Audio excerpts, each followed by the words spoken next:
আচ্ছা আপু, এটা কি আপনি কিনতে আসছেন না বিক্রি করছেন না কিনে নিচ্ছেন এটা? না ভাই, এটা আমাদের ঘরের বাচ্চা, আমরা সেল সেল করার জন্য। করার জন্য আনছেন? কত করে বিক্রি করবেন এটা? কি ডগ এটা? এটার দাম হলো লাসা আপসো, রেড ডগ। কি নাম? লাসা আপসো। হ্যাঁ, নাম বলতে পারবো না আমি, যাই হোক এটা কত বিক্রি করতে চাচ্ছেন? আমাদের আস্কিং প্রাইস হচ্ছে 20,000। Asking price 20,000। তাহলে এটা কি আপনি, এটা যদি কেউ যদি আপনার কাছ থেকে নিতে চায় কীভাবে যোগাযোগ করবে আপনার সাথে?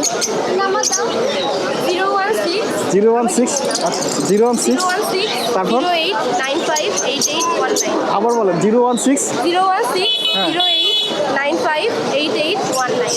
958819। এটা পটি ট্রেন আর বেসিক ট্রেন। আরো আছে বাচ্চা, আরো আছে? না, একটাই? সেল হয়ে গেছে। ও আচ্ছা। আচ্ছা, কেউ যদি এই ডগটা নিতে চান তাহলে আপুর সাথে যোগাযোগ করেন স্ক্রিনে দেওয়া নাম্বারে। ভিডিওটা ভালো লাগলে অবশ্যই চ্যানেলটা সাবস্ক্রাইব করুন।